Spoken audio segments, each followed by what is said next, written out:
name is Mahmoud with you, the content writer of CRSBD, and of course, it's my pleasure to be the host over here. On behalf of CRSBD, I would like to give a warm welcome toward the entire enthusiastic participants of today's webinar about elements of high-quality research paper. We appreciate you taking your time from busy schedule to join us over here. Through staying with us, you'll be able to know about writing abstract, introduction and background of the paper, problem statement and research gap, research question and research objective, systematic literature review, relevancy of theory, methodology of paper, data analysis using appropriate statistical tools, discussion, conclusion and limitation, and about referencing. And then we have our honorable guest panel. First, we have our Professor Dr. Noor Azam Ali, Department of Management and Marketing, School of Business and Economics, Deputy Director, Center for Quality Assurance, University Putra, Malaysia. And then from same university, we have our another guest, Dr. Amir Hamza Zantan, Associate Professor, Department of Marketing and Management, School of Business and Economics, University Putra, Malaysia. As it is our first program of CRSBD, Professor Dr. Noor Azam Ali and Dr. Amir Hamza Zantan are our first guests in this webinar.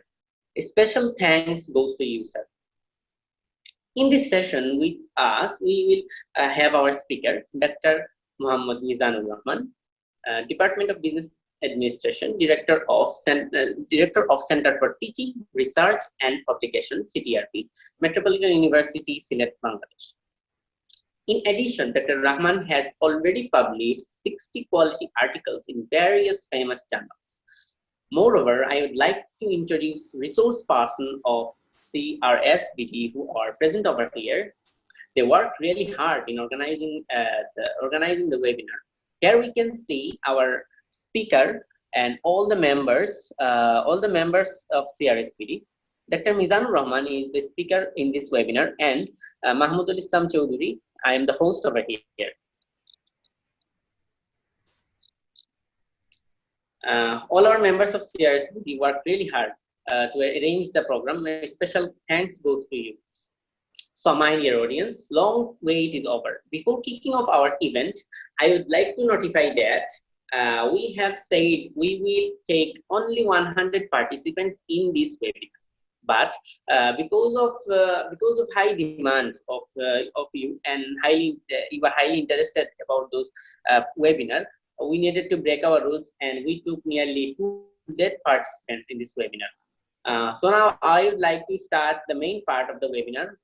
I will honorably invite Professor Dr. Noor Azam Ali to deliver his speech to our audience. Sir, now the platform is presented to you.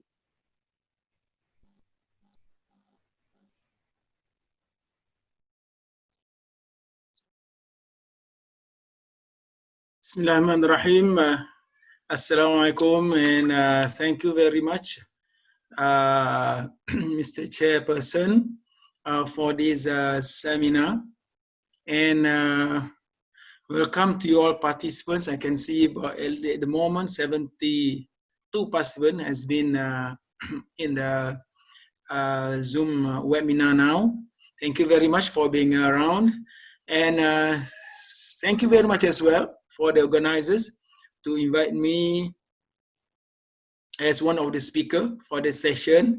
And I am here to share with you my thoughts and my opinion about the importance of having a quality culture in the first place, and specifically about quality papers. I think other speakers are going to share that later on. And as far as quality culture is concerned, okay, I think this is a very good initiative by the committee, okay, to have this group of discussion of you all who at least have interest in research in the first place, having interest, and also certainly most of you also have started to get yourself involved in doing conducting a research, and on the later stage then you will start to come up with all those expected output in terms of your, in the form of your thesis, in terms of your report, in terms of your articles, and in terms of your conference paper and other things to come later after your research. But fundamentally, all of these activities is only going to happen unless you have conducted a quality research itself. Okay, so it is very important in the first place for you to be able to come up with a good research before you can continue to proceed with all other kind of outputs that come out of your quality research. At this point, I want to share something that is more general, more broad, as I said just now, which is the quality culture itself. Okay, there are several things that has to be considered to come up with to form a culture. So in this case, is a research culture. There's one topic called culturalization of research. Means that how to create a culture of people, of community, or people to get involved in not only doing research, having interest in research, getting involved in a research, and also maybe to finance or to sponsor a research activities. Okay, this is what we call as if we can see at one point what you can call as a research culture, So generally, if it is not only a research culture, but also in any other culture, there are three main things supposed to happen. Okay, three main things supposed to happen. So I hope every participant, you can observe this to happen, to continue to happen, to in the process of happening. So, and the way that you are involved today, okay, to attend a seminar, webinar kind of things, is actually part of the process in forming a research culture. Number one is the belief. Believe in research. Believe in what you're supposed to understand, what it takes to do a research. Believe in what is the importance of research. Believe in what's supposed to happen. Okay, having a right attitude towards research. Okay, right attitude towards research means you have to be need to have an enthusiast. You have to put value in every research activities that you do. That is the belief that you have to do, that you have to need to have before we can talk about having a quality culture. So that's why, as I said just now, the process that we are doing now is actually one of the approach to make sure that we can clarify our mindset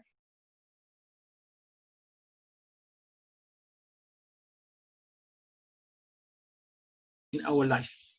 Okay, certainly there are two different aspects of practical research and academic research. But when we talk about research, these two things has to be understood clearly. What it takes to do a research. That's what we have to understand. I thank you very much, Dr. Mizano and the committee, to have this kind of conference so that somehow or other we can share what we're supposed to understand. That's fundamental. What is supposed to understand what it takes to do a research and to come up with a quality research before we can produce a quality paper, article, thesis, and so on. So in the first place, the fundamental things that we're supposed to settle first is quality of research itself. Number one is the belief, including the attitude, including how we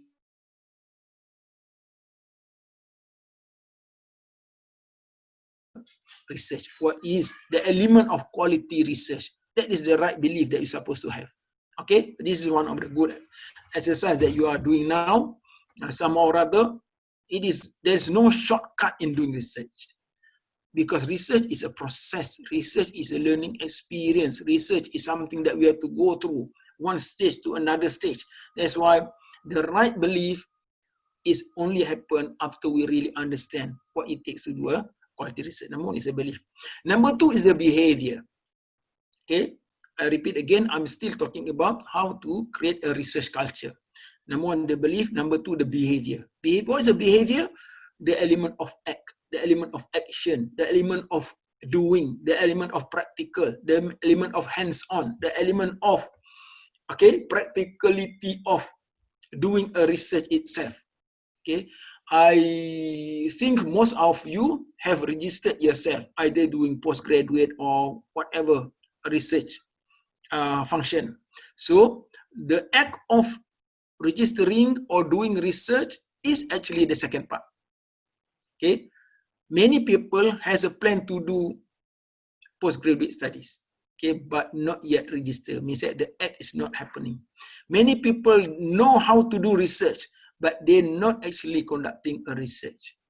The behavior thing is not happening.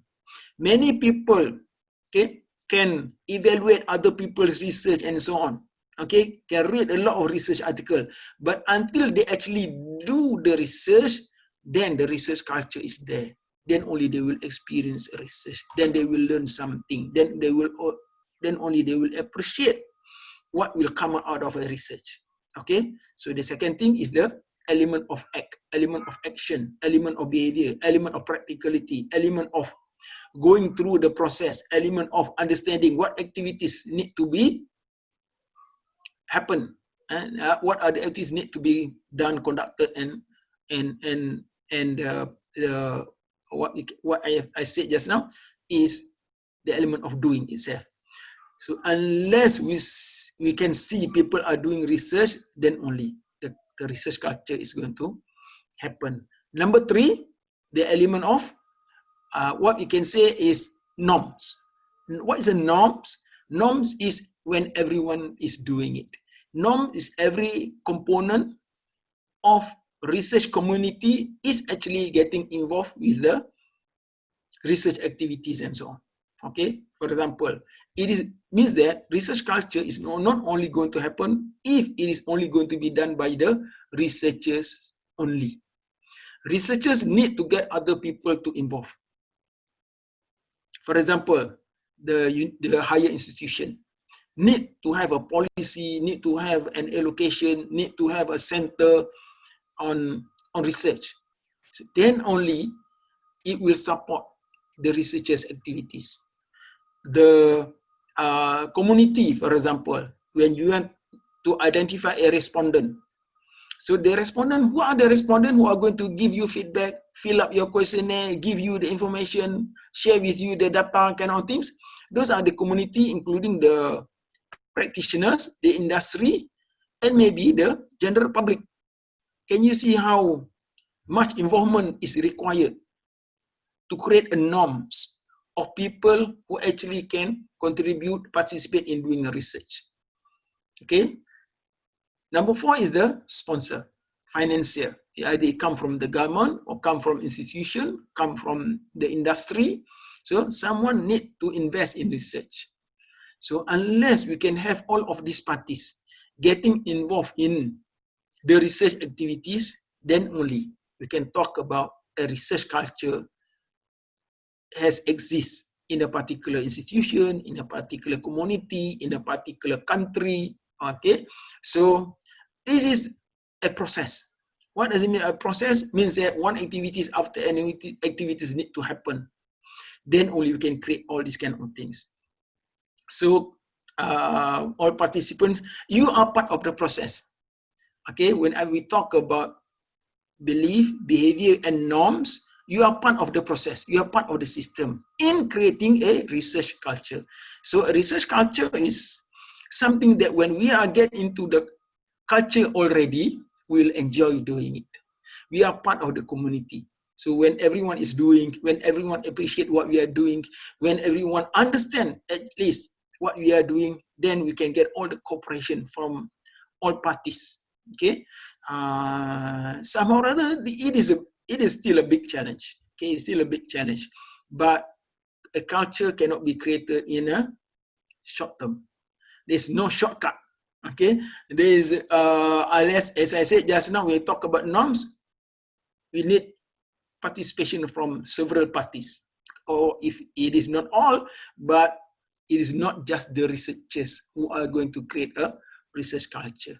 So what I wanted to share is that the main learning point is, number one, at least researchers, you all are researchers, we all are researchers, we must understand what it takes to do a research. okay, in terms of the knowledge, understanding, attitude, and so on. Number two, we must take action. We must have hands-on experience. We must conduct research on the action part, or else there is no such thing as a research culture. Number three, we must be able to invite, attract, get involvement, okay, get commitment from all those parties that is required until a culture is a normal thing, that research is a normal thing that is happening in a particular community, institution, country, and so on. Then only research is part of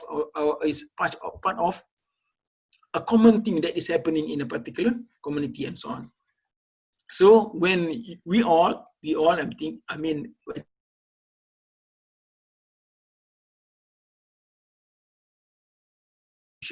institute, lab, or whatsoever, then only things will get like smooth and normal, and we can achieve what we're supposed to achieve.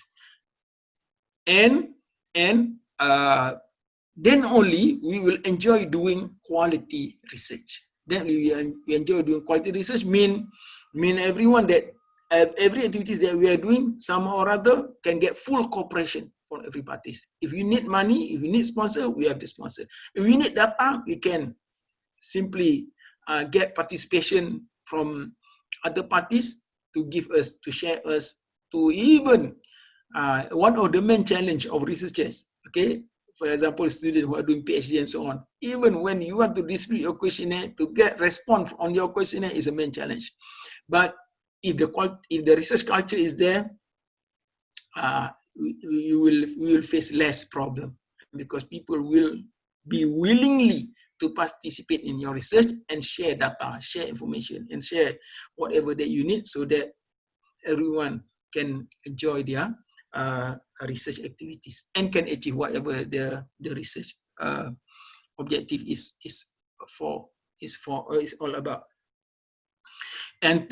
Unless we can do quality research, then I hope later part of the session we will share a lot of other information about quality papers, quality output, quality thesis, quality conference paper, and so on. So at this point, I just want to share with you what it takes, what are the requirements in coming up in doing a quality research, is to form or to create a research culture. Okay, with that note, I hope I have shared with you something that will trigger or instigate you all in enjoying. Okay, somehow or other, I hope you will be able to enjoy in doing research, even though it is not easy. Somehow, one day you will appreciate that doing research is something that is about discovering new knowledge. It's about exploring new understanding, is about extending the academic activities and so on. Okay, either you will get yourself involved in academic career or not. Some or other, research is something that is fundamental, either in economic, in political, in our daily activities, or in as big as coming up with a government policy and so on. Fundamental things to be done is doing a research. Okay. Either we want to relate this in terms of talk about religion, religious activity, whatsoever, to come up with a valid argument, strong discovery, strong opinion. We must back ourselves with a strong point, strong justification after we have done a research. So with that note, I would like to thank the committee to invite me to say something about something that will inspire you all. I hope will inspire you all in going through the process of getting yourself involved as a research community in whatever field you are in, whatever institution that you are working, and in whatever objective of doing a research that you will get onto. Okay, thank you very much, particularly to Dr. Mizano, who has personally invited me, and Dr. Rahman and all other committee members. I hope you all will be successful in whatever that you wanted to do, and will achieve the objective of doing this conference or seminar, and the barakah will be there. Can you imagine everyone doing good research? You will be rewarded for the good deeds that you are doing now. Thank you. Thank you so much, Thank sir, you very much. for your discussion. You have shared lots of amazing tips, and those are really effective from your experience. Hope all our audience is well satisfied. At this moment, I would like to honorably invite Dr. Amir Hamza Zantan to deliver his speech. Sir, the platform is yours now. Bismillahirrahmanirrahim. Assalamualaikum warahmatullahi wabarakatuh. A very good afternoon, everyone. Thank you so much, Mahmudul, for being the host and also for welcoming us to this seminar. Thank you also, Mizanul. Thank you, everyone, for being here. Mizanul have asked me to share with you why research is important. I believe everyone is well aware why research is important. We do it because we want to build knowledge. We want to find out more about knowledge. And for example, when we conduct research, is about wanting to contribute to knowledge. So that is one of the things that you do when you do your master's degree, when you do your PhD, is about contributing to the knowledge corpus. What is it that you are contributing to the already existing knowledge? When we do research also, it helps us to understand things. It helps us to facilitate learning. We learn more about things that we are researching about. It makes us want to read more. It makes us want to write, want to analyze, and then in the process, we feel the desire to share this valuable information that we have. We feel passionate about the knowledge that we have, and we believe that it should be shared and spread to as many people as possible. That is, I believe, one of the reasons why we are having this seminar today. And later, Mizanur will talk about how to write a high quality research paper. Another reason why we do research is it helps us to understand issues. There are so many issues happening in the world. I believe in your respective countries also, you have issues. I remember browsing the other day in one of the databases. Although, for example, COVID-19 happened around December last year, and currently there are already 78,000 articles written about COVID-19 in that one database alone. That's how much people write. That's how much we can do research. We can write about to help inform others about things. I believe, for example, these 78,000 articles on COVID-19 will help to increase in terms of public awareness about COVID-19 itself. Although we can see all over the world, some of the countries are doing better because they base their decisions on the scientific data that they have, the research that was done, and then they make the certain decisions and those countries become better. But there are also cases of countries where they do not want to listen to their scientists and make it a political decision, and we see that cases are rising by the day. I remember this morning I heard that in the US alone, the daily number of COVID-19 cases is 70,000 per day. That's how much it is. But the leadership of the country does not want to listen to the scientists, and then they think it is a political issue. So that is one of the things that we can help the population to understand whatever issues that we think is important to the nation. Doing research is, of course, something that would help us to nourish our mind. It is an exercise for the mind because we have to read, we have to write, we have to analyze, and it keeps the brain being active and being sharp all the time.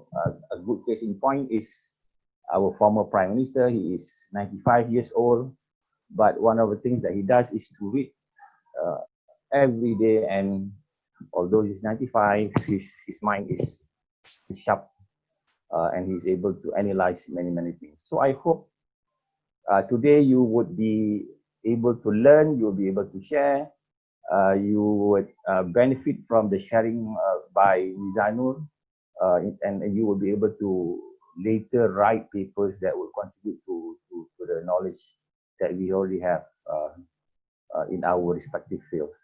So thank you, Muhammadul. Back to you. Thank you so much, sir, for your discussion and your inspirational speech. Only research can find the new dimension for solution of a problem. Thank you so much, sir. So now I would like to invite Dr. Muhammad Mizanur Rahman to deliver his speech. He is our speaker in this session. Sir, the platform is yours. Thanks. Okay, so Assalamualaikum warahmatullahi wabarakatuh, and very good evening to everyone. So can I share my screen, please? Yes. Sure, sir.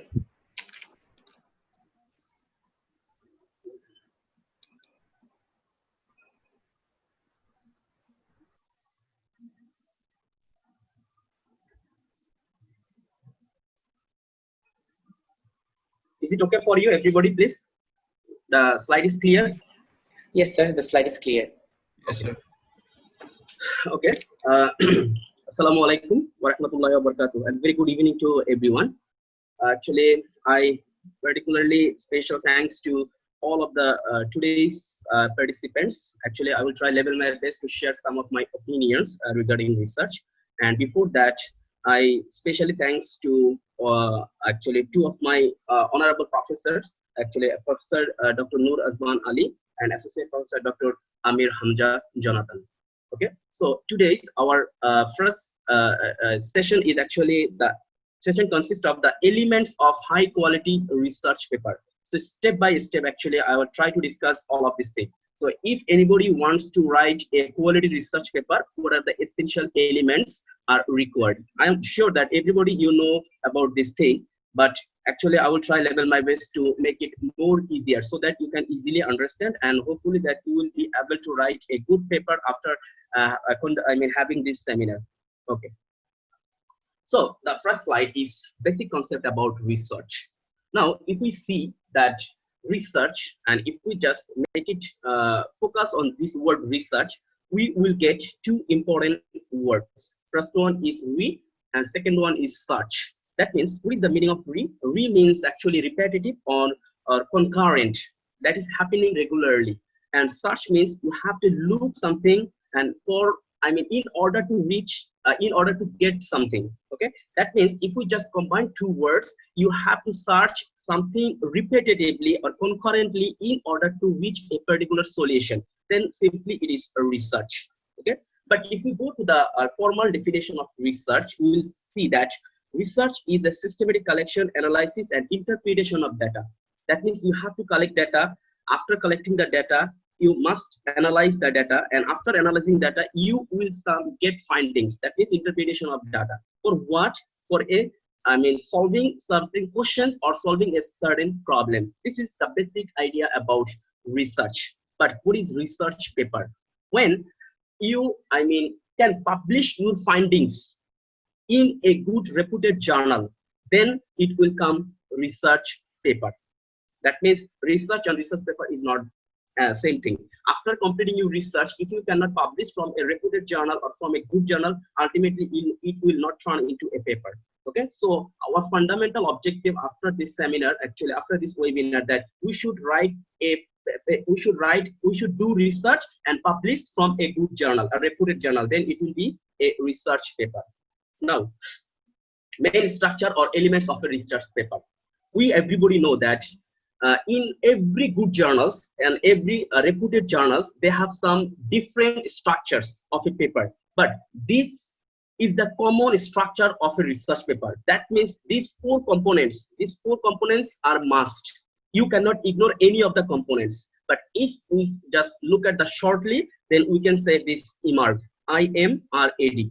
Here, actually, aim I for introduction. Definitely, your paper must have a good introduction. Okay. Then aim for methods. That means for which methodology you have, imposed in your research paper. It may be the qualitative methods, it may be the quantitative methods, whatever it is. But methodology is must in a paper.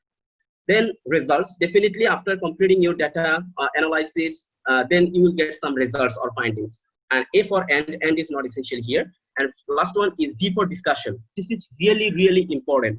You know that modern of the reputed journals are instructed that you must have a good discussion. Without having a discussion, the paper will automatically reject it. That means these are the 4 basic components of a research paper. Now, are these only 4 the components of a research paper? No. Apart from these main 4 components, there are some additional points. But though it is additional points, you cannot ignore it. You have to must put in your paper. First one is abstract. You must have a good abstract. Second one is literature review, implications and contributions, limitations, area for future research, and last one is conclusion. So inshallah, very next slides, we will discuss, we will share our opinion step by step, how we can write a good introduction, how we can write a good abstract, literature review, how we can write a good discussion part. Then inshallah, we will try to learn something. In the next slide, components of a structured abstract. So you know that this part should, this part is supposed to be written after completing all of your components. But you know that as the slides is the first, so we will try to discuss the components of the abstract here the first. Now, you know that why abstract is important. It has been researched that almost 80 to 90% research papers have been rejected by the editors, only for the chief editors, only based on a abstract. If they found that yes, your abstract is not well organized, even they will not send your paper for the reviewing. Okay, even they will not send your paper for reviewing. Okay, so editors directly can reject your papers. That means your abstract should be well structured. And you know that abstract is said to be the mirror of a paper. That means if anybody reads your abstract, then if the abstract, if you can satisfy him or her or editor by your abstract, then they will send your paper to the reviewers. So this is very important thing. So how we can write a good abstract and what are the essential components of a abstract? Okay, based on my experience, these are the 6 components. These 6 components are must in order to get a structured abstract. First one, a short background. Definitely a short background is essential with the motivation of the research. That means you should let the inform to the readers actually why the research is important. Why? It's just your main motivation. Okay, but don't try to make a conflict between motivation and objective. Objective and background is not the same thing. Just you let them name, this is the main issues, this is the main regions that I'm going to conduct the research. Okay. Second one is objective. Must you have to put here the fundamental objective of your research. Without fundamental objective, you cannot write an abstract. Okay, this is a very simple thing. Then a brief methodology. In this part, you need to inform the readers as well as the reviewers whether your paper will be qualitative or quantitative, whether it is. But how you have collected that data, that means data collection procedure. What are the sample size? How many you have covered? What the sampling technique you have used? What are the statistical tools you have used? You have to write all of these things in this part. That is a brief methodology. You cannot ignore it. You have to. And whether after completing your data, now is the time to get your major findings. Definitely you will get several findings, but it's your responsibility to put only the major findings based on your title, based on your fundamental objective. Okay, so you must put your major findings and results in the abstract part.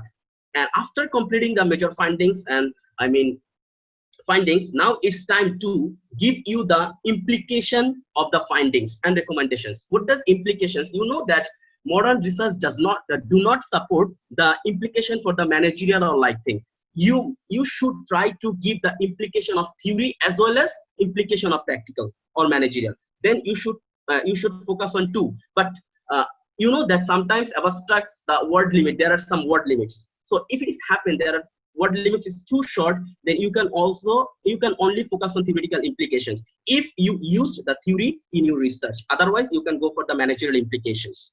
And last one is limitations. Definitely, you must have limitation. That means all of the variables, all of the contents, all of the context are not possible to cover in your single research. So you have to give the limitations, and you should suggest to the other researchers to cover from these limitations. So end of the day, if you can cover all of these things, you have a good background, your objective is very clear, and you have put the methodology clearly, and findings are clear, and you have also put theoretical and managerial implications and limitations and area for further research. You imagine that your abstract will be very structured. Nobody can reject your abstract. Okay.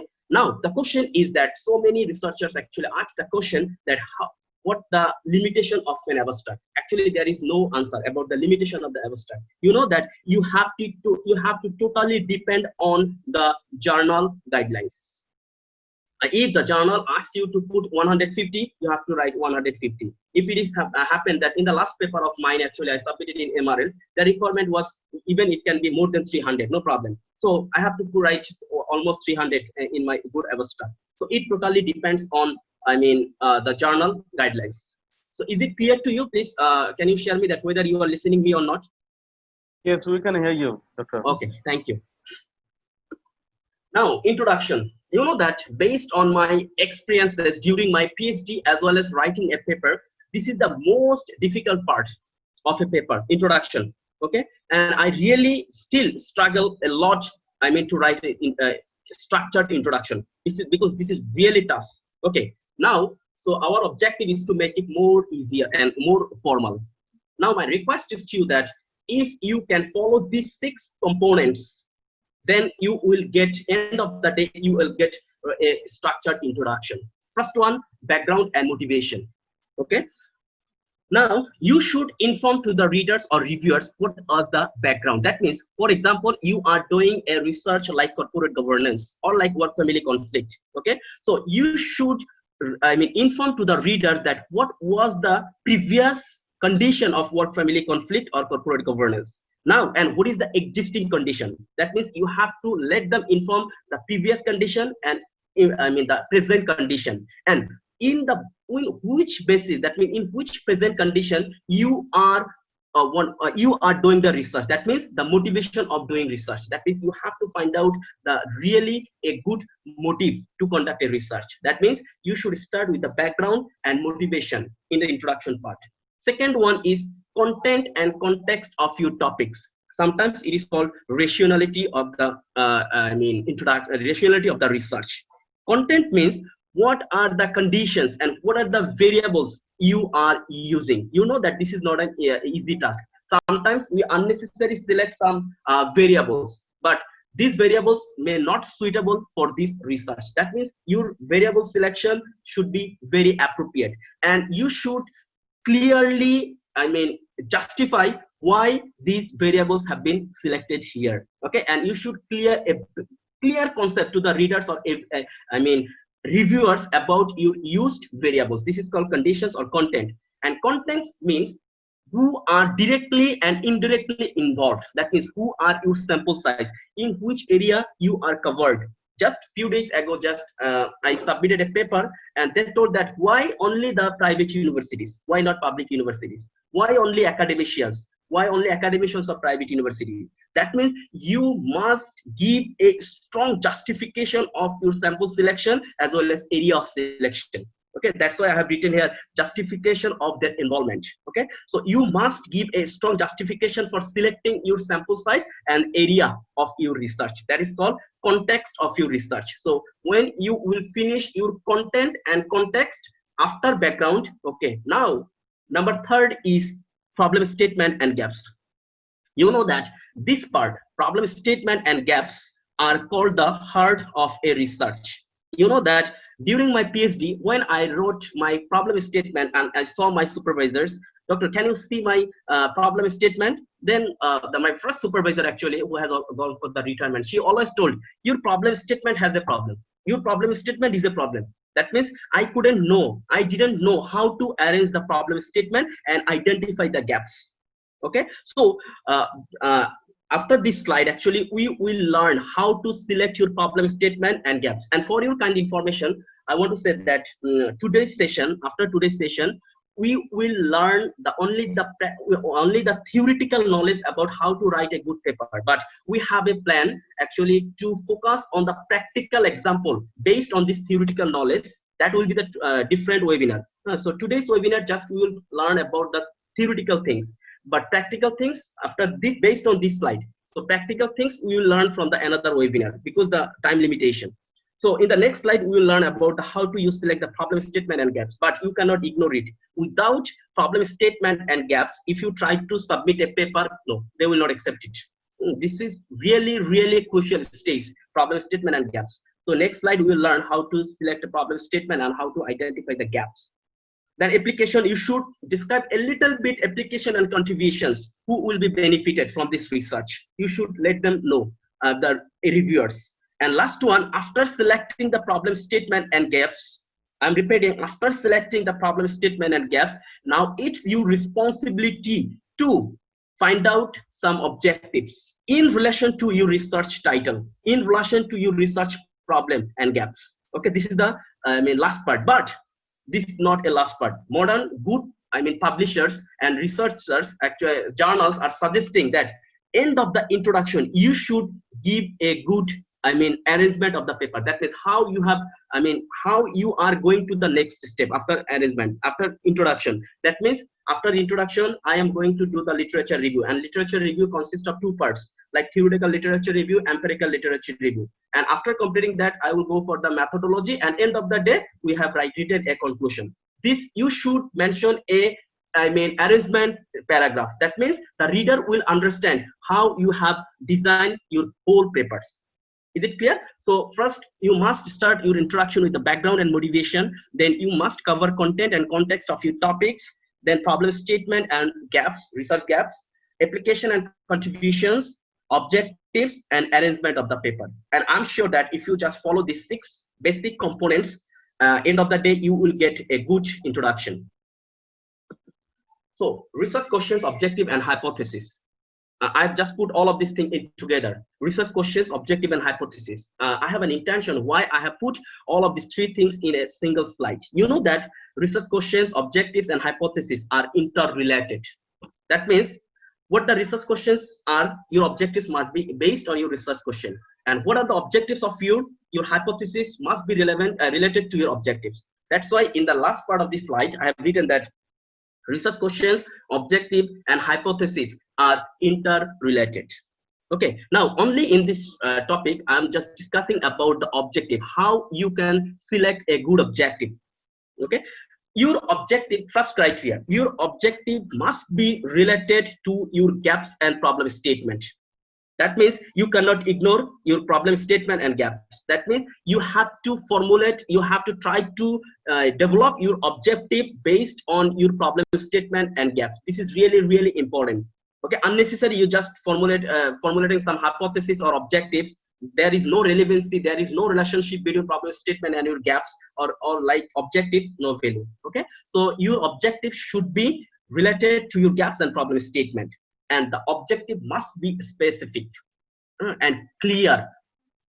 Okay, that means objective should be specific and clear. And there are 2 types of objectives sometimes, like fundamental objective or main objective. And there are sometimes a specific objective. That means in order to achieve your fundamental objective, what are the supporting objectives are essential. But those supporting objectives should be, number 3, logical and ordered and sequential. That means unnecessary, for example, that you have an objective that mediating effect, to identify the mediating effect of something. But in the first step, you have written that to identify the mediating effect of this thing is my first objective. In the next objective, you have written that to show the direct effect. You see, there is no logical sequence. That means you have to first, put the direct objective.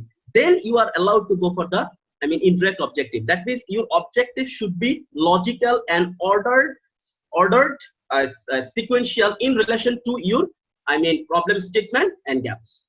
Another important thing that we are doing mistakes. Actually, when you will select your objectives, you should use some action verbs.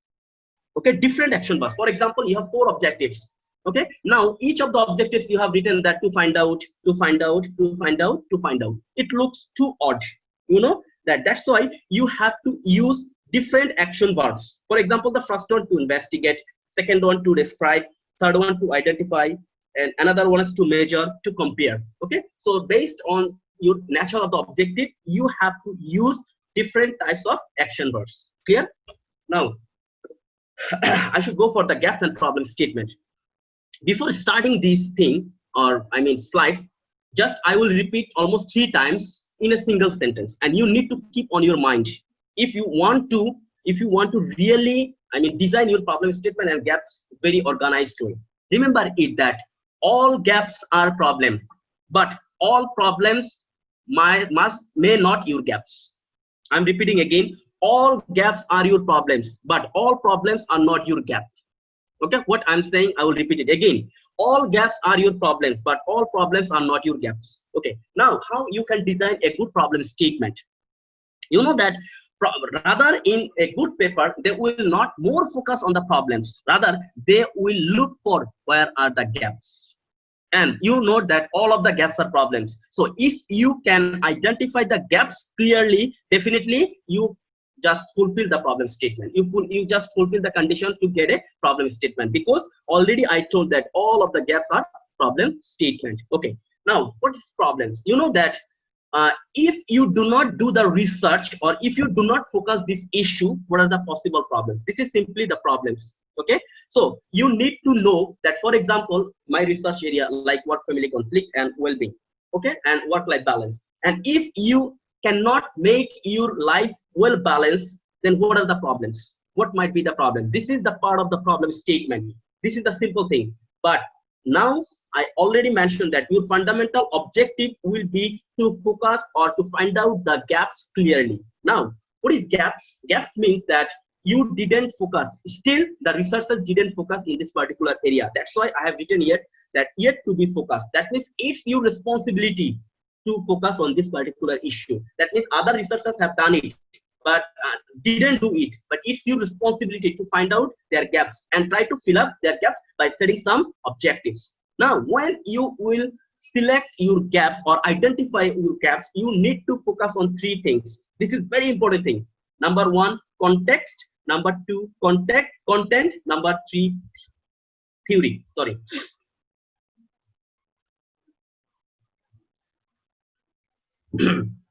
So number 1, contextual gap, content gap, and as well as theoretical gap. And I do strongly believe that if you can finish these 3 types of gaps in your paper or whatever in your thesis, definitely it will be a good paper. Now, what is contextual gap? Contextual gap is that means other countries or developing countries like focused on it, but in your particular area, that has not been yet much focus. Another thing is that gap means that nobody did it. This is not. That gap means less attention has been given. Less attention has been given. Then that means there is an opportunity to still focus on this research issue, because we have a misconception that the things even didn't happen in the world. This is only the gap. No, only the less attention has been given. For example, in work-family conflict or work-life balance, still is the researchable issues in developing countries. But in terms of in terms of developing countries like Australia, New Zealand, then USA, already this matter is already settled. But still in developing countries, there is a chance to do the research. That means this is contextual gap. You know that content gap is more important than contextual gap for PhD as well as for a good paper. So I think contextual gap is clear. That means you need to identify the area. That means still this area has an opportunity to work. This is contextual gap. You need to focus on that this area still less attention has been given. Content means here you research variable gaps. For example, I want to see that you see that if you just see a paper like work-family conflict, job satisfaction, corporate governance, on performance, most of the people are trying to only focus on the direct effect. Okay, but less attention has been given the indirect effect like moderating or mediating. Even recently it has found that already so many people are already focusing on moderating and mediating, but less attention has been given moderated mediating, mediated moderating. That means you need to know them that this area is still, this variable is still ignored. Okay, so this is the content gap, or I mean variable gap. So you have already identified two types of gaps: contextual gap, that is based on your areas; content gaps based on your research variable. That's why when I did my PhD, actually during my PhD, all of my supervisors asked me, where is your content gap? Where is your new variables? I'm sure that you are still struggling this thing. So where is your new variable, or where are you new variables? That means the supervisor is asking you, where are you new variables? This is the content gap. Okay, that means variables gap. And last one is theory. You know that to find out the theoretical gap is very difficult. During my PhD, actually I almost spent 1 year to find out the theoretical gap. Okay, so I will let you show into the next slide how you can identify the theoretical gap. But as earlier I mentioned that it is not our practical session, so I didn't more focus on this practical thing. So inshallah next webinar we will focus on it. So theoretical gap means that in your research, so many theories, I'm repeating, in your particular research, so many theories have been used, but you are not allowed in a paper like used to whole theories, like 6, 7, or 8 theories. No, you have to select 1 or 2 even theories. But you need to give a strong justification why you have used only these 2 theories or only 1 theory. And you have to mention the limitations of other theories, because this is the gap. Actually, they didn't mention in their particular theory. That's why I didn't use the other theories. Rather, I have selected only this 1 or 2 theory. This is called theoretical gaps. What I am saying seems to you that this is very simple, but you know that this is really difficult to identify the theoretical gap.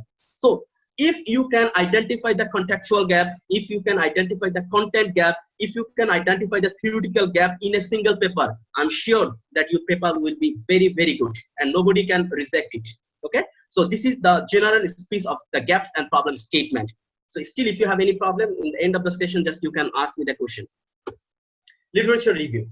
This is another important part. You know that all of the parts are very important. So you know that in order to design your literature review systematically, you must be very strategic person. Otherwise, you will read so many papers, and end of the day you will be bored.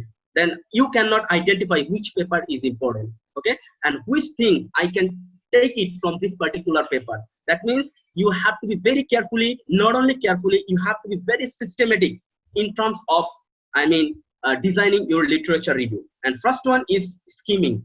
You know that skimming means you have to be very strategic person. So I did during my PhD, and when I wrote any kind of paper, actually I follow these 3 important things. Okay, because in order to write a particular paper, you must collect at least 20 to 25 papers. But thesis is a different thing. Okay, so you have to collect 20 or 25 papers, even sometimes 30 papers. But is it possible to read whole 30 papers?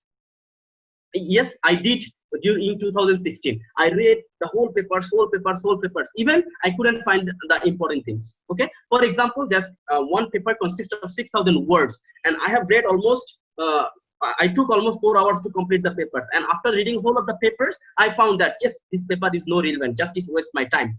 Okay, so you should not waste your time. Now, how you can minimize your time to design a good literature review? First one is skimming. Skimming is that you should, when you will collect your papers, you should read your abstract carefully.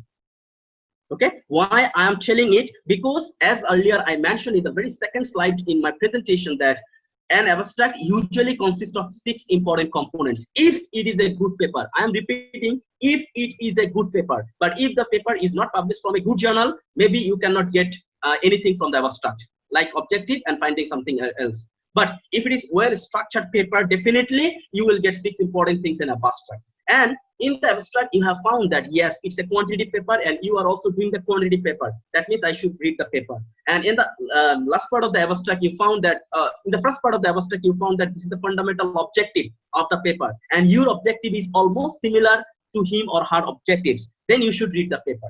That means when you will be understood that this abstract is, I mean, effective, this paper is effective, then you should go to the introduction part. But I am requesting that not to read the introduction full. Okay, just focus on last part of the introduction, because most of the good papers in the last part of the introductions, your research gaps, problem statement are given there.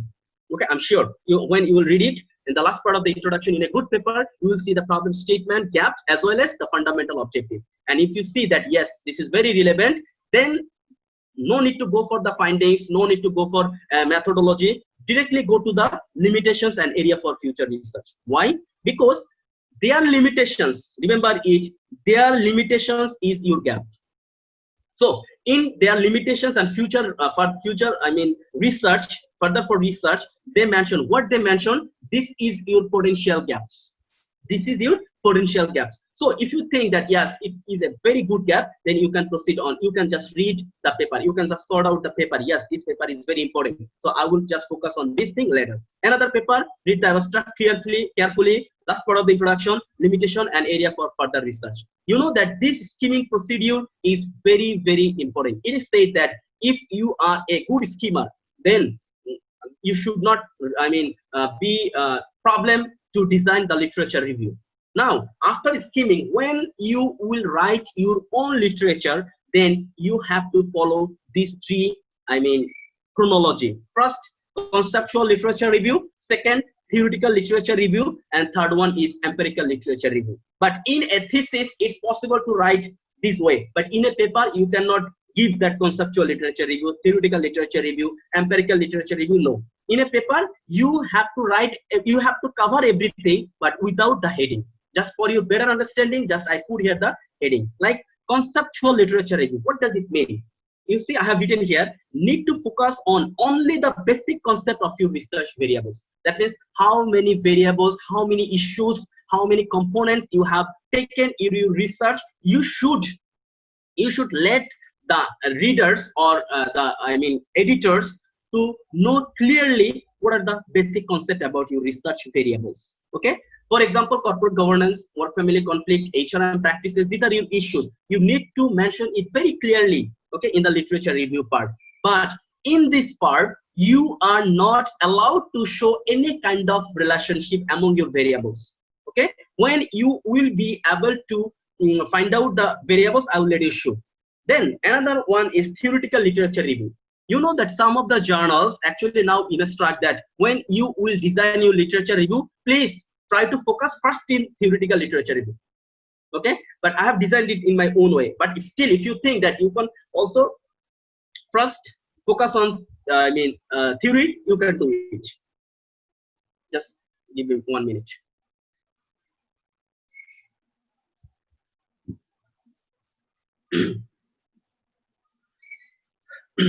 What is theoretical literature review? You know that I have written here that based on the assumption of you use theory or theories. That means you have to use a particular theory or theories. So these theories must have some assumptions. Okay, based on the assumptions, try to find out your research variables or research components. This is really, really important. And you know that almost 90% researchers do the mistakes. They are not following the appropriate assumptions of the theory. Rather, unnecessary, they are just selecting the variables. But when it will go for the editors or for the PhD final viva, so many questions will arise. What are the assumptions and what is the relevancy of your components and assumptions? Okay, so I will let you show into the next slide. So how you can now the main thing is that you have to focus and you have to read the theory carefully to find out for the assumptions, and based on the assumptions you need to identify your research components and research variables. Okay, last one is empirical literature review. Now after using your theory and theoretical assumption, your research variable are on your hand. Now in this last stage, you have to show the relationship among the research variable. For example, dependent to independent, independent to moderating, independent to mediating, mediating to moderating, whatever it is. Now it's the part this is the part you can show the whole relationship among the research variable. I think you are clear what is the basic difference between conceptual, theoretical, empirical. In the conceptual part, you just need to give the basic concept of your variables. Theoretical, just based on the assumptions of theory, it's your fundamental responsibility to find out your research variables or components. And last part, empirical literature review means in this stage, you are really supposed to show the relationship among the research variables. And this is the one slide only for the literature review. Okay, so if you follow this thing, I think you will not struggle to write a good literature review. Now, theories and frameworks. Okay, this is really important thing. Theories and frameworks. As earlier I mentioned that you should identify your appropriate theories or theory, and after identifying the appropriate theory, now you should read carefully the assumption of those particular theory or theories. Based on the assumptions, now your task will be to find out the research components or research variables. This is all about theories, so we no need to memorize any definition of theories. So theories means find out the assumptions and try to relate your research variable with that particular assumption. This is simple thing.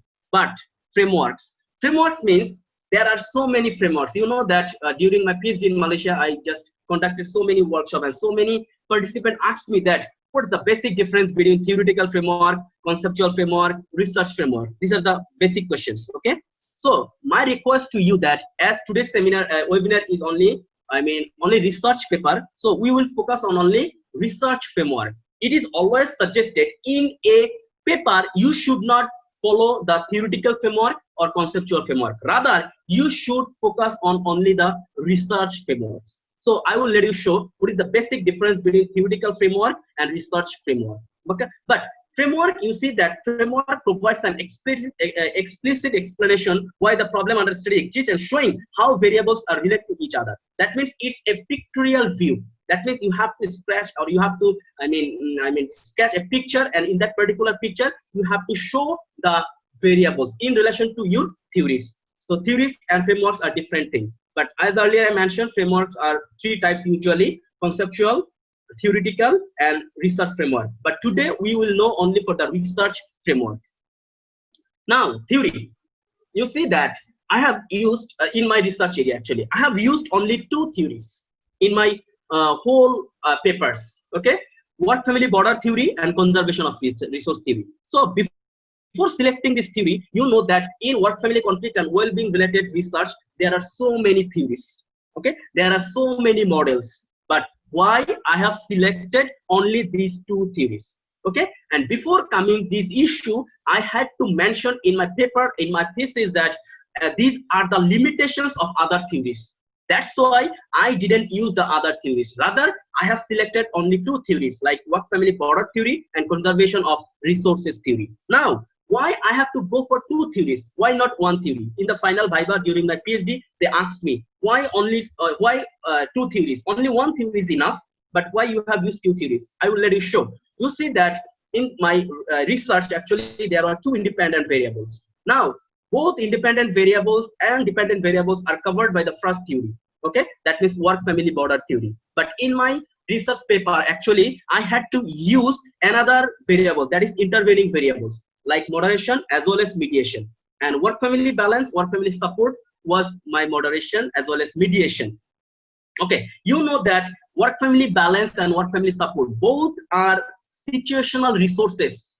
Both are situational resources. That's why I have to use another theory, conservation of resources theory, as well as conservation of resources theory.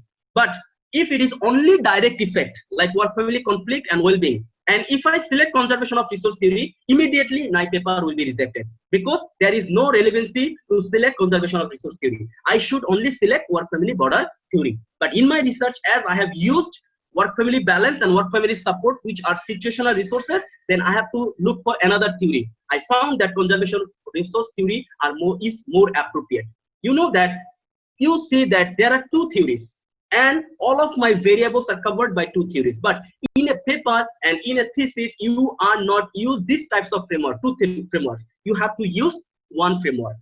Okay, but you see there are two frameworks or like models. But now it's your responsibility to combine these two theories into a single framework. And when you will be able to combine these two theories into a single framework, the name of this framework will be theoretical framework, not research framework.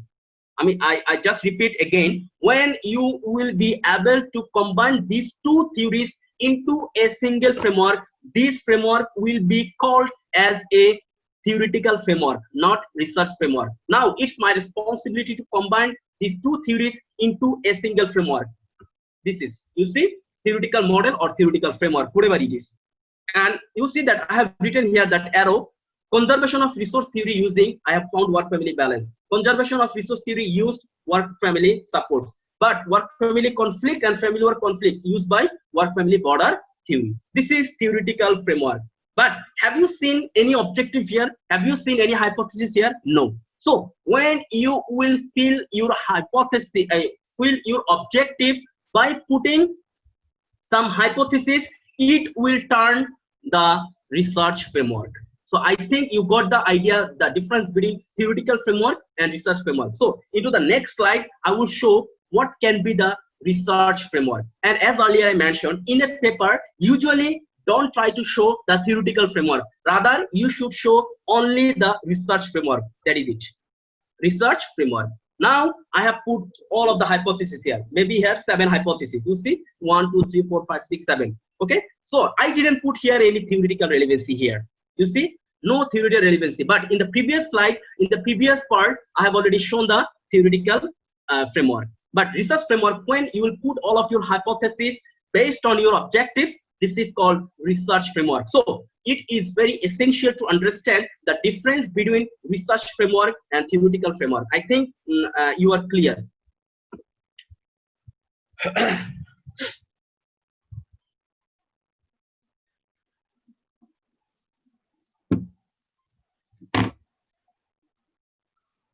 Just a minute.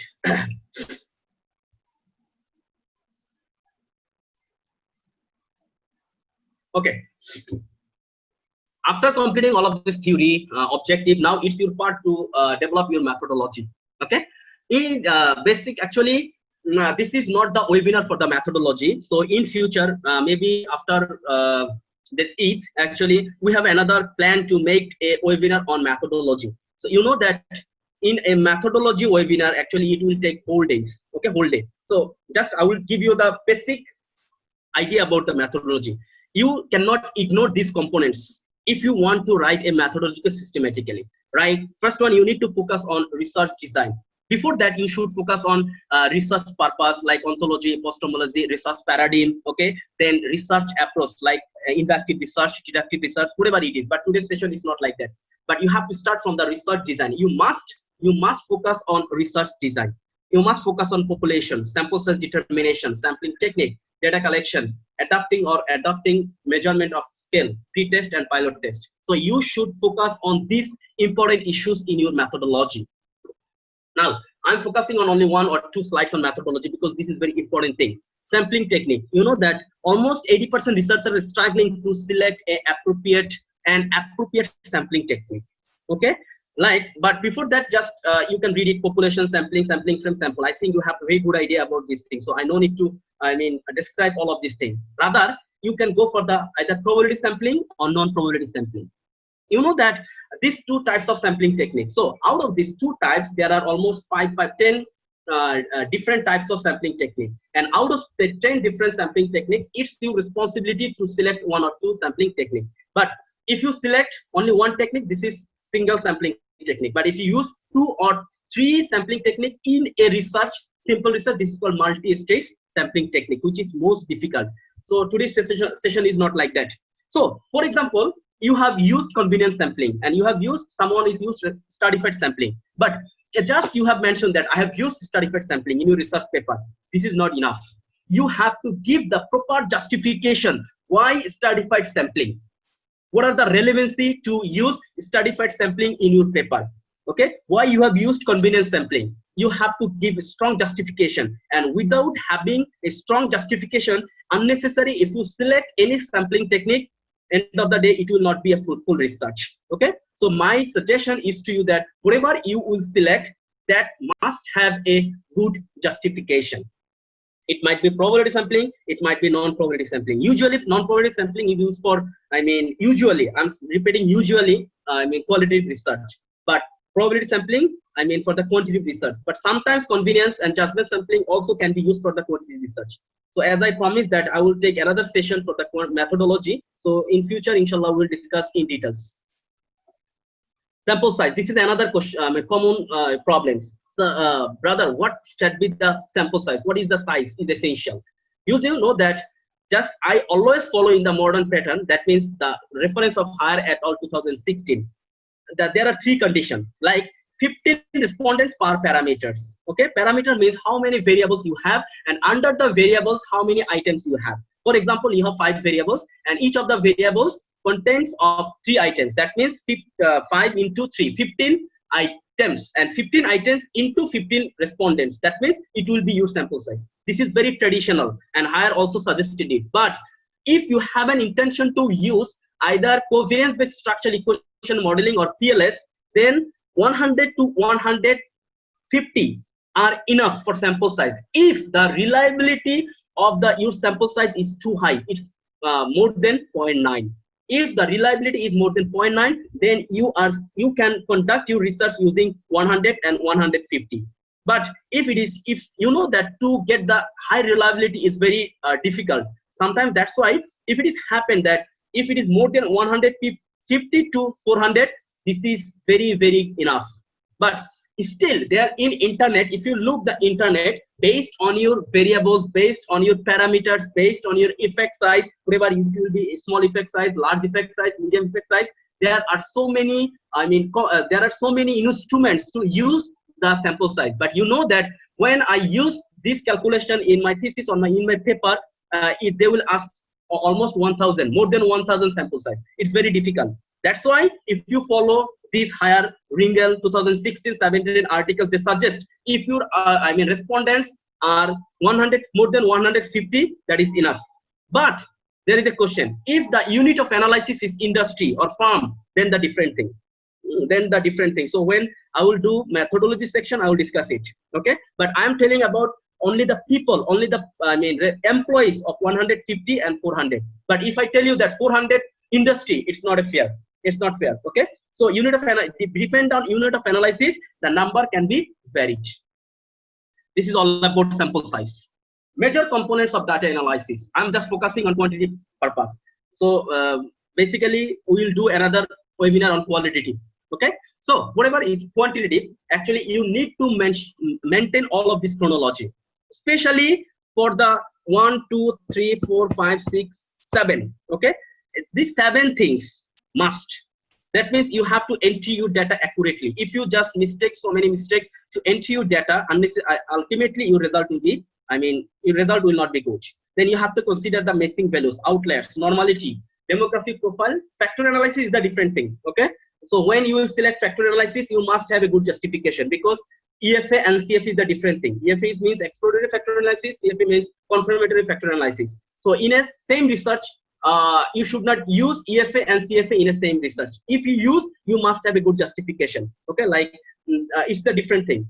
Okay, so but when you will use missing values, outliers, normality, demographic profile, no need to put all of the tables in your papers. Just you should give the results, because if you put all of your results as a table, unnecessary the length of the paper will be long. Okay, this is the preliminary analysis. But when you will fill up your fundamental analysis using CBSEM, PLSSEM, now you need to know when CBSEM, when PLSSEM, when SPSS. Okay, because I have the good control over only these 3 softwares. I don't know any other softwares. Okay, so when you have to use CBSEM, PLSSEM, the justification is totally different. When is the SPSS, the totally different. But if you have an intention to do for research using for the theoretical assumptions and theory testing, you can go for the CBSEM. But if your intention is to make your findings generalization, you can go for the PLS. And if your data is not normal, you can go for the PLS. But normality is must. If you have so many missing values, you can go for PLSSEM. Okay, but for moderation analysis, my suggestion, my request is to you that please do it using SPSS. Okay, using categorical data or continuous data, because SPSS, the result of SPSS in relation to moderation analysis is more appropriate. I have found that so many renowned researchers, they have used their direct effect using CBSCM, but when they have go for the moderation, they have used, I mean, SPSS. Okay, like G power software, there is a then process macro using process macro, you can do it. But it's still, if you have intention your moderation using CBSCM, you can use it. But in that case, it is not moderation, it is called multi-group analysis. Whatever you will do it, you need to follow all of these components of a data analysis. And after completing your data analysis, now you will get some results. Okay, and most of the researchers will do mistake that after completing the results, they just directly go to the conclusion. Most 3 or 4 important parts they are not focusing. This is the difference between good papers and the, I mean, less qualified papers. Okay, so after completing the data analysis, you will get some findings. Now you have to give the justification in relation to the other researchers, and as a separate point, that is called discussion of the findings. Discussion of the findings. So don't try to put the findings and discussion in a same paragraphs. You know that some of the papers can do it, but still you cannot ignore the discussion part. You have to discuss of your findings. Now look at this thing, discussion of the findings.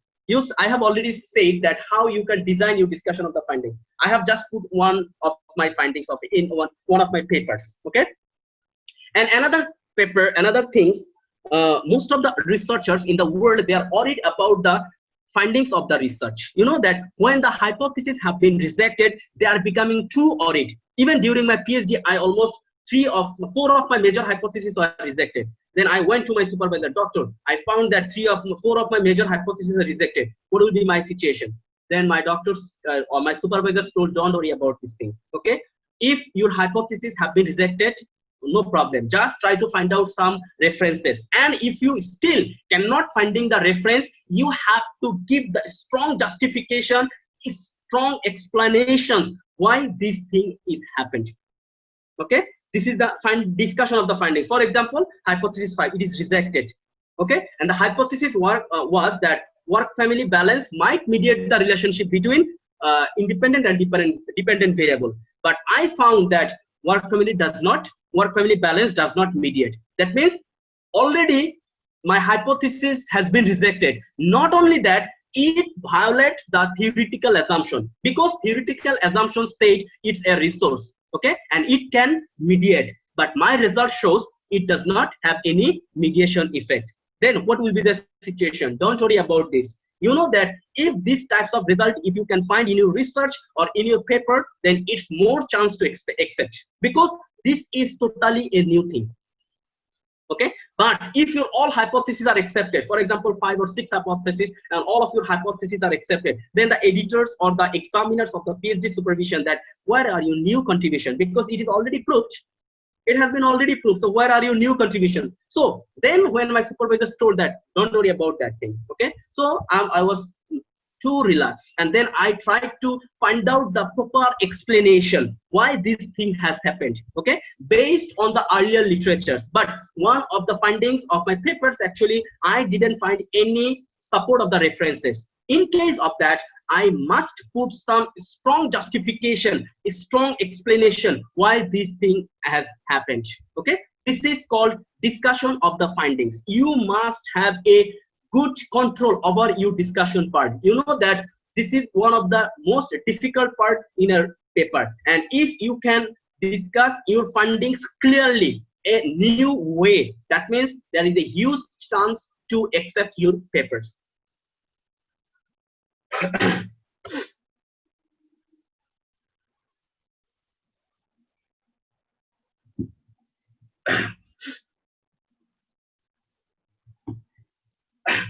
Implications or contributions of the study.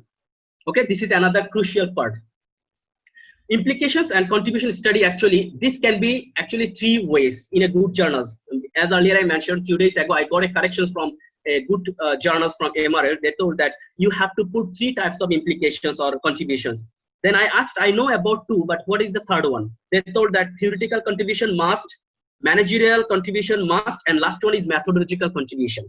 Okay, this is really important thing, but actually for the sometimes methodological contribution is not essential. Okay, theoretical contribution means that after, using the theoretical assumptions, whether the assumptions are really related to your hypothesis or not, really related to your findings or not, you need to let them, the readers, that yes, it has already violated the theoretical assumptions. That's why this theoretical assumption is not appropriate in terms of developing countries like Bangladesh, India, or Pakistan. Okay, you need to know.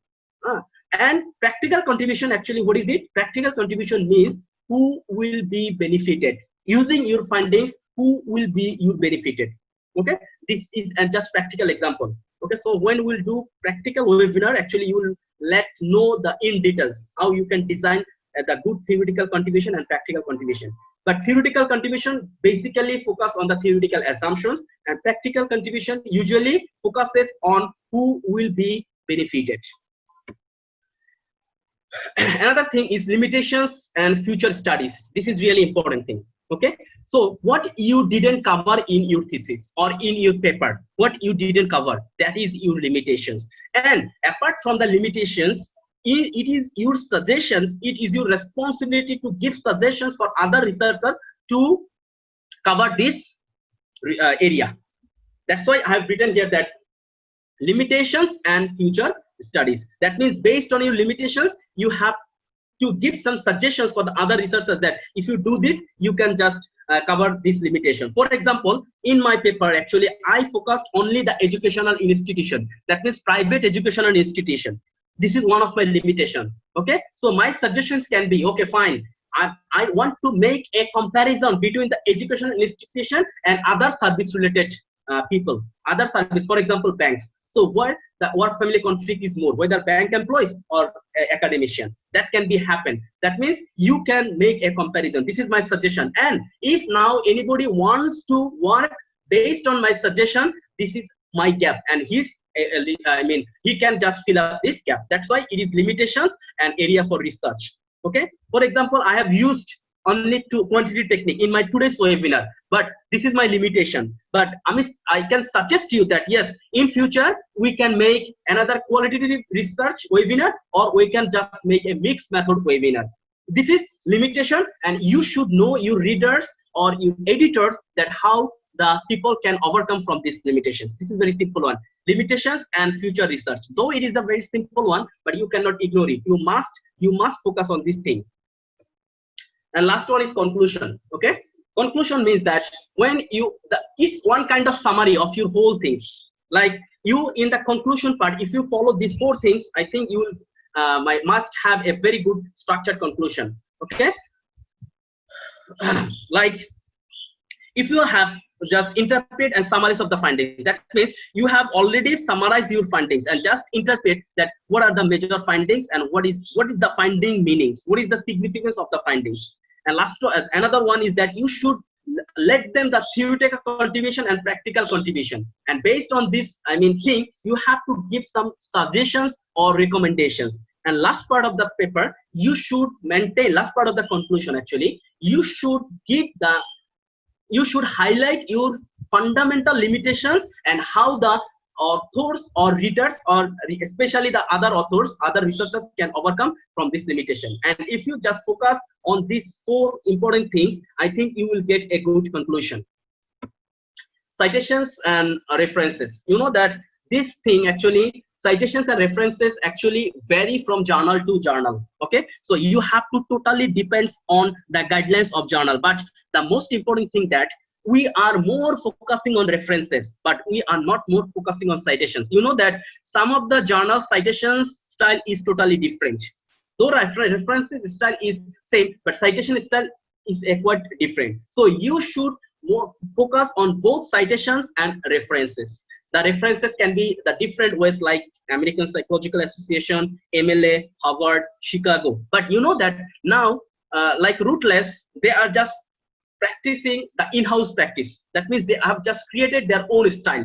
So whatever it is, you should focus on the guidelines of the journal authority. But whatever the journal authority is, you should be very careful about the 4 or 5 important things. Number 1, appropriate name of the authors, year, title, okay, name of the journal, volume number, issue number, pages. You know that when most of the researchers will do just put the titles in the Google Scholar and just copy it. You know that some of the time I found that the citations of Google Scholar are not appropriate. They have done so many mistakes in the Google Scholar. That's why it's your own responsibility to go for the Google Scholar as well as to go for the main papers and make sure that yes, page numbers, references, volume are appropriate. Okay, this is one of the most important thing, because when I submitted some of my papers, I just want to give an example. A few days ago, I just got a correction from Inter Science. You know that almost 50 references I did mistake. Out of 100, out of 80, almost 50 references I put based on Google Scholar, and they have the cross-ref. They have checked it and found that page number is not accurate. Okay, volume number is not accurate. So I have to correct all of this thing again. Okay, so be careful about this thing. Don't depend on Google Scholar totally, because I have already mentioned that some of the references, page number, volume number in Google Scholar, it is wrongly written. Okay, and last one is question and answer. Please, you can send your questions based on the today's session to the host through the chat box. Okay. Thank you so much, sir. Your discussion was really amazing, and you explained those topics easily and nicely. Hope all the participants have understood this, and they are really engaging in this webinar. Yeah, I have found that almost all time 100, more Yes, than sir. 100. Yeah, that's a good sign. Alhamdulillah. Now I would like to request our team member if to collect the question and ask to our speaker. So thanks a million to the speakers, and special thanks to our guests. Can you raise your voice, please? I cannot. Okay, Yeah. a little bit higher. Can you hear me right now? So Yes, I thanks can hear you. million to our speaker, and special thanks to our guest for today's session. This is our first webinar, so hopefully we have done it well, and maybe we have done some mistakes, a few mistakes. So please beg us our pardon. And you guys are cordially, participants are cordially invited to ask any questions. If you have, you can write the questions to the chat box, or after delivering a script of 90 minutes, it's very simple that the speakers will be exhausted. So we will take a few questions from you. That Dr. Jamaluddin from Metropolitan University has been raised a question a few minutes back to the host. That speaker, dear Dr. Mohammad Mizan Rahman, the question is for you. That how many objectives do we write in a research paper? Okay, thank you, Dr. Muhammad Jamaluddin sir. Actually, he is my colleague, and like not colleague, he is like my elder brother. And what is happening? Okay, I think you can see me. Am I correct? Yes, we can see you. Okay, no Yes, problem. sir. Okay, so actually, Dr. Jamal is like my elder brother. Okay, so thank you for the questions, as well as he is my research partner as well. Okay, so thank you for the questions. Okay, basically, it is suggested that research objective basically two types, like fundamental objective as well as specific objectives. Okay, so when you will select your fundamental objective, try to select the fundamental objective in a such way where you can, you can cover all of the variables from your title. That means when anybody reads the fundamental objective, they will be able to know that yes, this is the research. Okay, this is the title, and title already the objective covers all of the components of the title. But in a research, there may be so many variables. Like objective, your fundamental objective to test the mediation effect. Okay, the specific objectives can be like, if before going to mediation effect, your responsibility is to test the direct effect. So direct effect can be one objective, and direct to indirect another objective. That means specific objectives can be more than one, but fundamental objective must be one. But based on the fundamental objective, yes, you can just classify, you can just formulate different objectives in order to fill your problem statement and gaps clearly. That means your problem statement and gaps will tell you based on your title that how many objectives are essential. But usually two types, that fundamental objective usually one, and specific objectives more than one. I think you got the answer, sir. Okay, thank you, Dr. Mizan. So another Another question from a proud participant that after his name is Mohammad Monur Islam. After completing graduation, when we want to publish a paper, we found misguidance and cannot reach the accurate journal. How can we fix it? Can you repeat it again, please? Okay. So when we should start writing paper, Okay. and from where we can find the accurate journal. Okay. Okay, these are the two things. Okay, these are the two things. You know that, yes, this is a very interesting thing, especially for the research-based university like UPM, when you should start your writing your paper. Okay, when you already completed, already in the third semester, my suggestion is that already, because there are so many types of papers, like conceptual papers, review-based papers, another one is full empirical papers. But when you are the third semester, already you will finish your first seminar. That means after finishing your first seminar, you can write a systematic literature-based paper because you don't have any data. Okay, so you can start from your third semester even. But when you will go for the C, that is comprehensive exam, you can write a conceptual paper because you have already used the theoretical framework. Okay, now how you can select the good journal? The most easiest one is to select the good journal through the Iskimago. Okay, so in your selected journal, just write down the name of the journal Iskimago. You will get the good name of the journal. But sometimes the journal cannot be relevant to your papers. You know that this is very disgusting thing, especially for my research area. Sometimes I submitted my paper in the human resource journal. They told that no, this journal is not appropriate. Rather, you should submit it for the psychological journal. That's why you can just take a strategy that there are journal suggested. You can just write the abstract or this thing and then send to the editor, and they will suggest you, please submit your paper to this journal. Okay, but Iskimago is one of the best sources to select a good journal. Yes, thank you. Our guests have already answered these questions. You can go through the journal finder, or Willy Sage, any of the platform you can find the journal finder. So the next question is for you, Dr. Mizan from Imtiaz Hussain. How do we generalize the findings? What should be the consideration for finding or generalizing the findings? Okay. Generalizing the findings, and you know that when you will write a paper, in the beginning of your research, you need to decide whether your findings will be generalization or whether your findings should be the testing the assumption of theories. Okay, so if your intention is to make your findings generalization, you have to use the different softwares. Yeah, usually you should collect more data. Okay, for example, your intention is to make your findings generalization and you are using CBSEM, covariance based structural equation modeling. If it is UPM, I'm sure that immediately they will send back to you.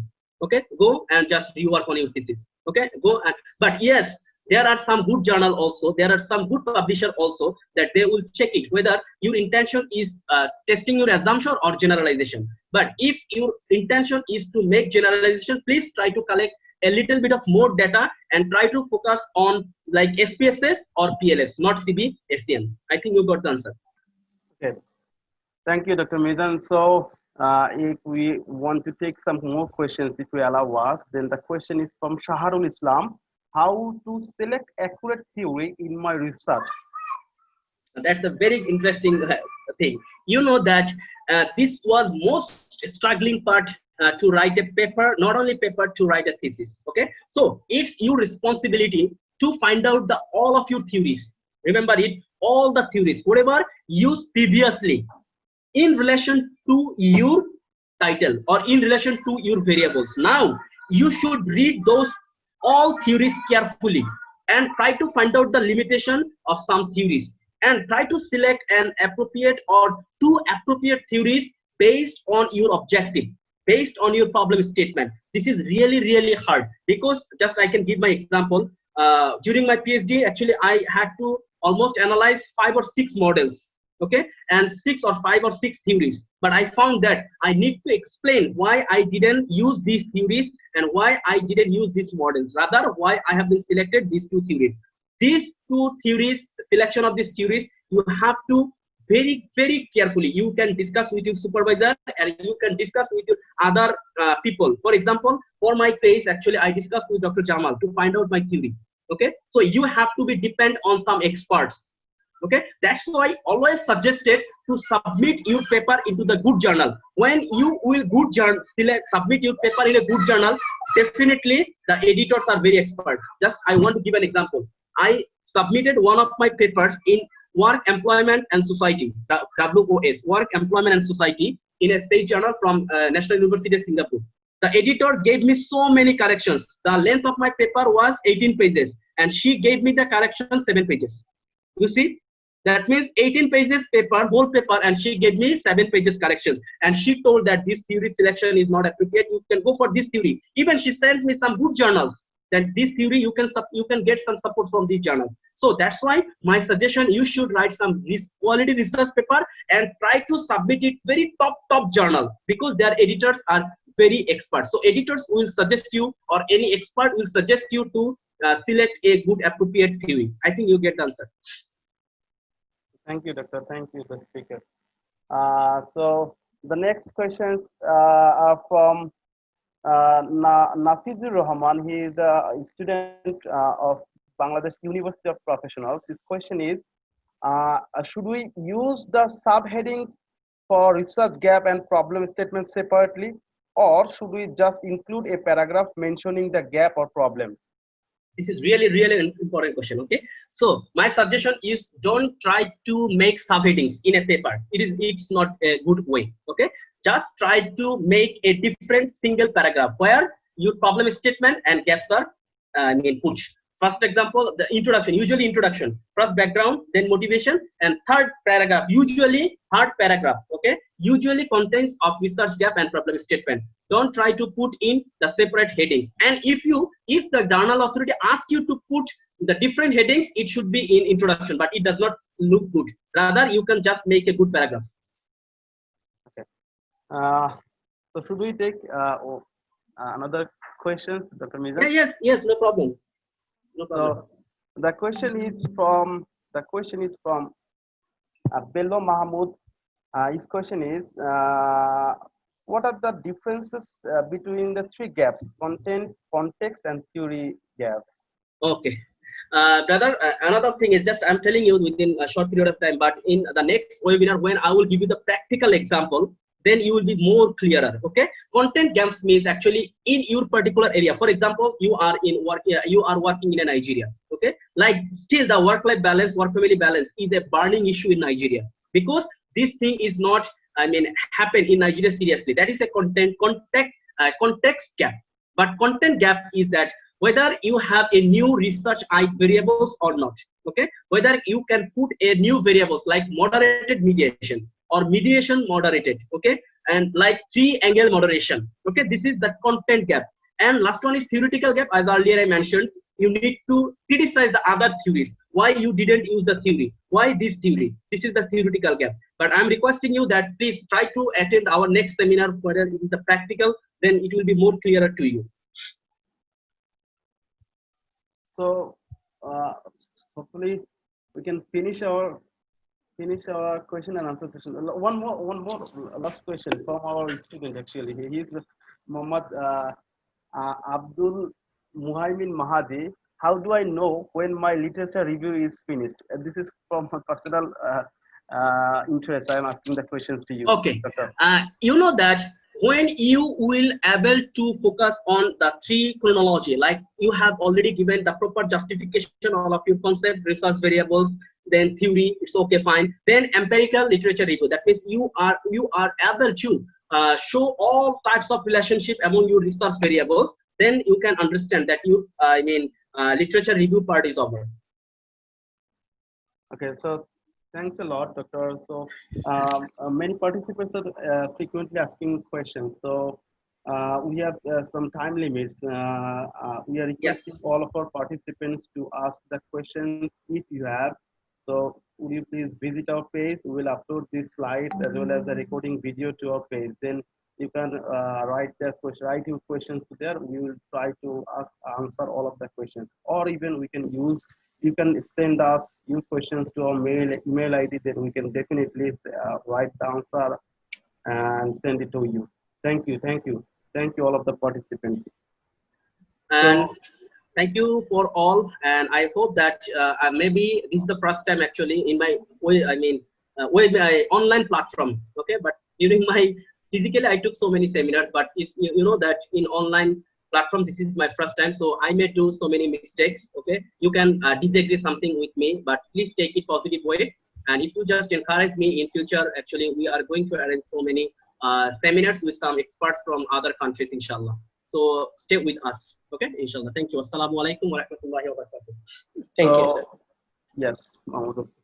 I believe everyone is well delighted with the discussion session. We are really amazed by the response of our audience, as well as they were really engaging. And I like to give a special thanks to our guest, Professor Dr. Noor Azam Ali and Dr. Amir Hamza Zantan, and speaker Dr. Muhammad Mizanur Rahman. It is to be highlighted that very soon we are going to arrange a large program for all of you. Hope you will stay connected with us in Facebook Facebook and LinkedIn. To connect in LinkedIn, please visit www.linkedin.com/company/CRSBD007, and to stay connected with Facebook, please visit www.facebook.com/CRSBD007/. Very soon we are launching our YouTube channel also. Thank you everyone once again.